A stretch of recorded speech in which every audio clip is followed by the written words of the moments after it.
Hey guys, wanted to take a second to share my Monza build with you. So this is the 24-inch Monza cruiser in chrome, obviously. If you're familiar with this bike, you know that it comes stock with a lot of gold components and black Skyway Tufts. And since I'm not a mag fan, I didn't even ride the bike with the Tufts. I just threw the bike on the stand, started to assemble it, and then put the mags up for sale. Then I went ahead and just had some custom wheels built from BMX Guru. So let's start there. So these are TNT Blockbuster hoops, polished with the BMX Guru retro sealed bearing hubs. These are their in-house hubs. Matching spoke nipples and SE Cub tires. This is the stock fork, stock headset, stock stem, stock handlebar. You know, this bike comes really well spec'd, and you know, I kind of debated whether or not to change anything and just live with it the way it was, but I've never been a fan of gold components either, and I really wanted blue. So what I did was I just kept the same spec, I just changed everything from gold to blue. So this is the Dicomp MX2 brake lever, and if you're familiar with these levers, then you know that when you buy them anodized, with the anodized lever, the body is normally black, and I was really trying to get rid of all the black, so I ended up buying two sets. I bought a set of full silver ones and then the black and blue one, and then I just swapped the blue lever out to the silver body, and that gave me the look that I was going for.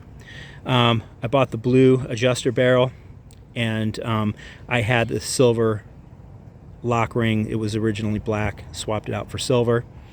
And this is the transparent blue cable from Pork Chop. Grips are ODI Mushroom 2s.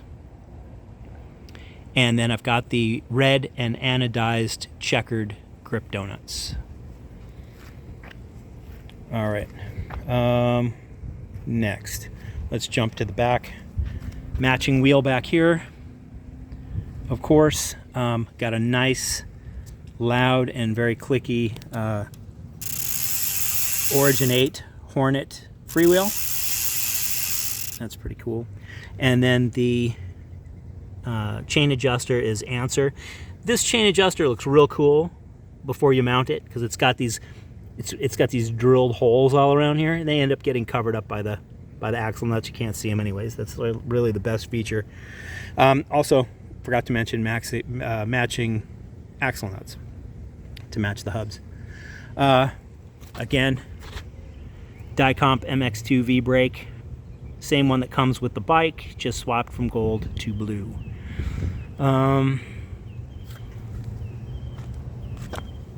Exact same seat post clamp that's spec'd on the bike, except it comes with a black one. Swapped it for blue. This is one of the stock seat posts. This bike comes with a straight seat post and the laid back one. I found that I needed the laid back one. I tried a lot of different comfort configurations, and this is the one that worked best. Up top, got a Pork Chop seat. Now this is not an expensive seat. It's only 20 bucks, but I was surprised. It's got chrome moly rails, solid, durable feeling, textured vinyl, very grippy, great shape.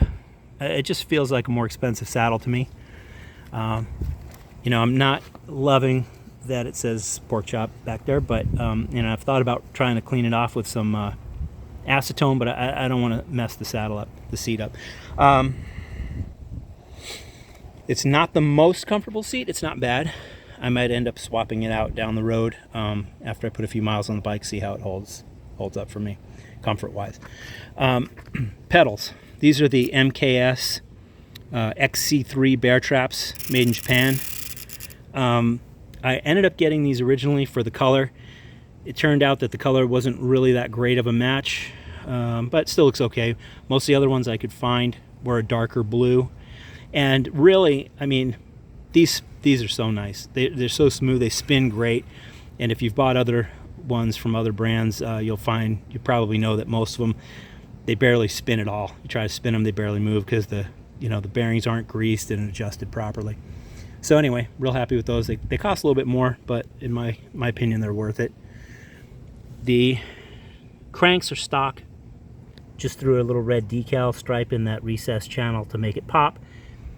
The chainring is some generic from eBay. It's okay, works for now. May change it down the road later on.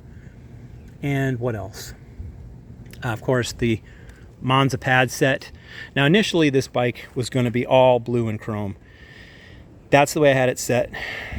And I had a set of blue anodized checkered pads from Flight, and those were going to go on here. And I just thought it was kind of overkill. I wasn't really happy with the way it looked. Ended up buying these Monza pads, and after I introduced the red and the white, then things were looking a little more interesting. So I thought, you know what, it needs a little bit more red. So I originally had the blue checkered donuts, got the red ones, and then I decided to custom make some decals. This is something I'm using my wife's Cricut Maker for. I had never used it before, just learned how to use it, and this is actually my third set, my third design. I'm just never happy with them. I'm not sure I'm happy with these either, so I might be doing some different ones down the road, but this is what I came up with. Kept the same Monza font, just wanted to do something to color match and to look interesting. Ended up putting full chrome moly back here just for the heck of it. And then I realized I had these, I had recently bought these Bomb Pop valve covers, and I thought, well, that's a good match for the bike, so I threw those on there. And since this whole thing's supposed to remind me of my childhood, seemed to work well. Let's see, that's about it. One last thing, I guess, under here, can't even see it because of the pad, but I had this on another bike too, and then I thought, well, I'm going to throw that stem cap on there too, because that sort of really matches the theme of the bike now. So I'm pretty happy with it. I think if I'd have had this back in the 80s, I'd have been a pretty happy camper. So I look forward to any constructive criticism, questions, comments. Other than that, I think I'm done. So thanks for watching.